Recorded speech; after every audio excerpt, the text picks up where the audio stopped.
Okay, mukuba mutya basoni banyabo kansoni muri bulunyi mwe bale mirimo mwe bale okuyi yamwe bale okutetenkanya twabakobera nteno chano ya Dr. Hussein Media nsonga ku nsonga bananga nife ene bintu ebisinga twabyesigaliza twabyesigaliza okusobola okusitula silicone ngono asoka yawuniza okuva katambala kameza yatuma ba bodyguard ba maloka otuka ine ajo kutoka hano nga bamaze nokubisagane nsangero kuna kumuganda wange yesebo lata we bali mirimo munange we nawe bali okutumbula obusoga yesebo silicone sebo ebibuzo bikubuzi bweditu wanu tulitukira ku nsonga yesebo ekivulu kifuse ekivulu exactly silicone ali kusaga kubanga tubwire tujye tubona kubembi babanike ebivulu babitolayo silicone ekivulu kino kiri serious oba ekivulu ekyange kiri serious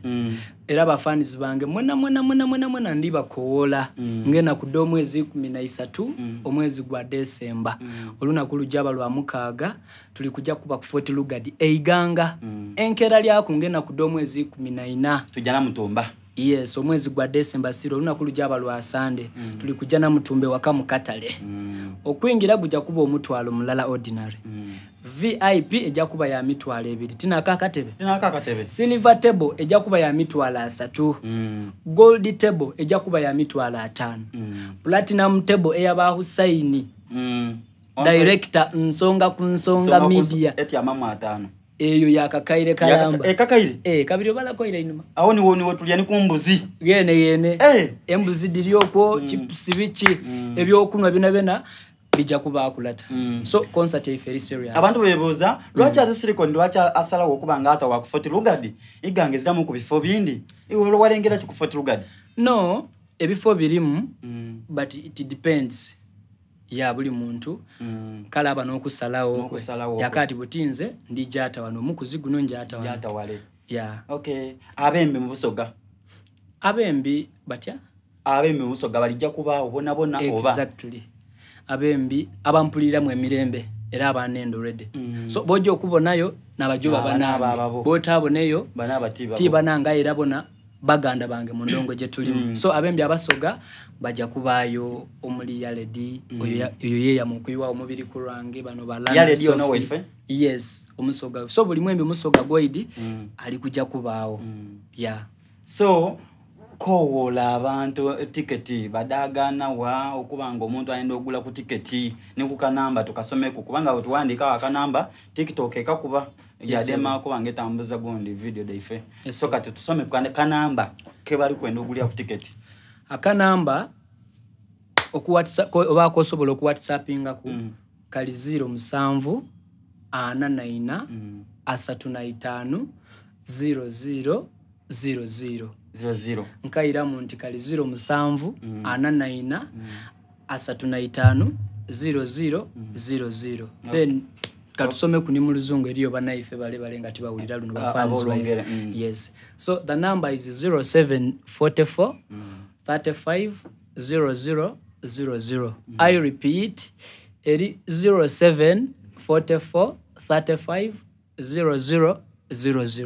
abakazi abayenda okwegwaniza silicone mutakuba kunamba eyo nga mulikuida na ndagiriro bayizo kwa kunamba eyo bayida nendagira namba yagulira ku ticket mwabali kwenda okubooking edukira bwojani ticket yo wena ojja kuingirira mu kivulu tibajja kulekanya ku mulyango nti atate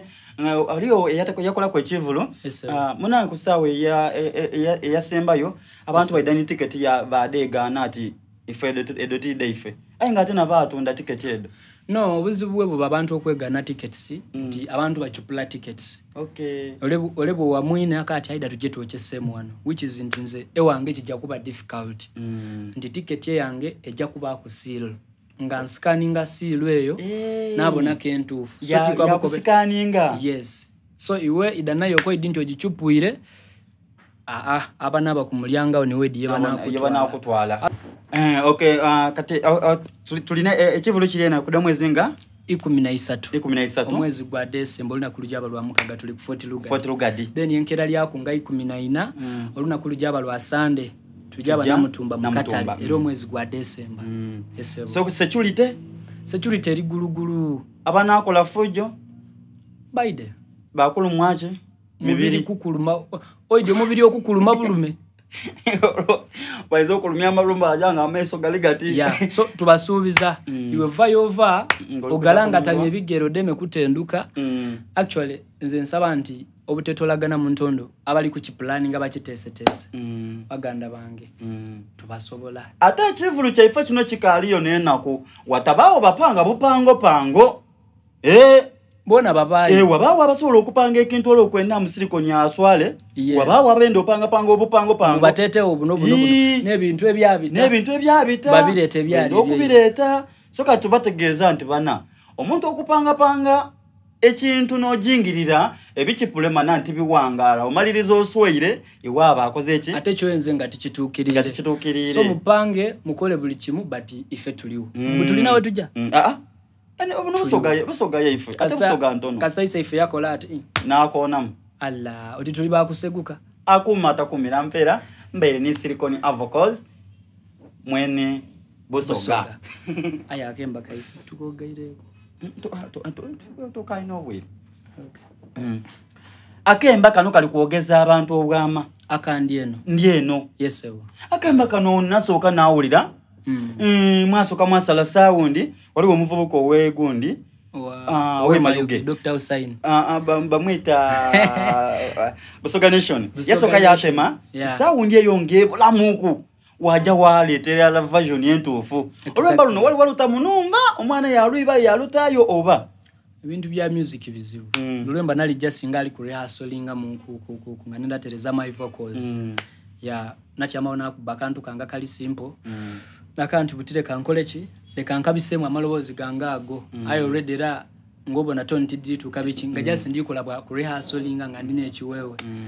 ayi muna omwana ide akatema tidio bayatola wakasao ndi Busoga Nation bana mwana wetakula wakaiba yakatayo akemba kakole nsonga so butibo yakatayo nabo nake bafanizi bange bali kukamanda ino niranga niyo wena walimu kubankona kuntikano kalikatya so na planninga na ajana abakolera ekitufu nabawa audio ni video ene ifaba idea bya video ekitone ino video yakuulita ne milioni nga 3 nganze exactly tolimbye nobukutukutu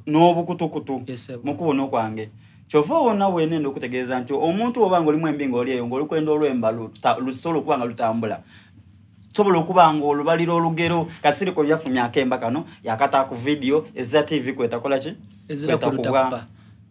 so kati akemba kano oyinza okuba ngabo tegeke kivulo oyinza obutakemba bafanizi banga bajja kukama ngani kabali singana kwenda bana nja kukembo oba batukabutule mu ngeri ya raga okukabutula mu tukakubbe mu bakisi oidi ebina bina tusobola obikubanga tuli kundi eno ante engeri jejoba live lukoba kulukoba mwana yakubawe ekintu ngoli kibonanga so ndieno mu mwetegekere yeno neno mwana wagito yaba nakola oyo zenendo alinzo ndulira mu kwa mala ndokulire Dr. Hussein chobo tegeza abantu obache tubategeza nti endongo kulu ne yakulu yali yerimba endongo nsibye mbitirivu my people muide buli kiso mpulirira mu emireme ngobulira nti wenanze silicon avocados just come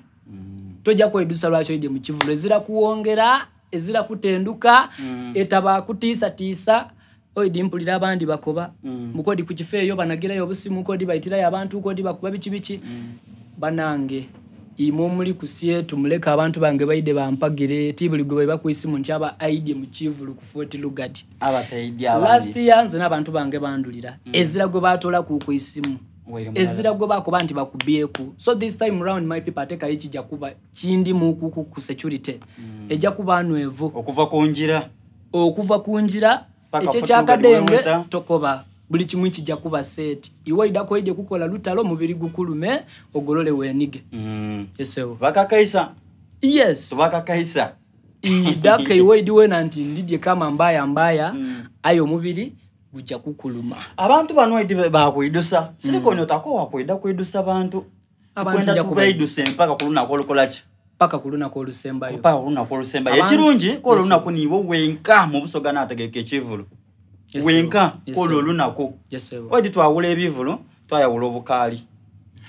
okitegeere twawula ebivulu n'obukaali kati wotegeke ekivulu kiriyo kitya ate ebivulu ate ebivulu iganga 13 December 14 December namutumba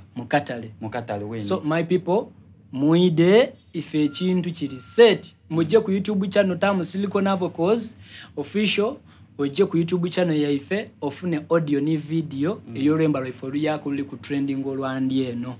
ofune copy yalo tekitofu yes sir kama akume ata kumira mpera abankumire abatambuze bukalamu nga mwida mu mpagira bana mukwano gwe mundaga kumidi oko mwide mugundage mungi my people ate kololo jobalagane ekijujulu kolo bandagire ekijujulu ndikuja kubalaga mwana muwale yakula naola ndikuja kumubalaga omuwala adigidati bita ashanana gunalondayo mubanje that day mumulinde kolo mumulinde bulinde mbone mboko ayi badda kweyo weyo abantu abagala bajo kwidde nga wakati badalo ndanze obali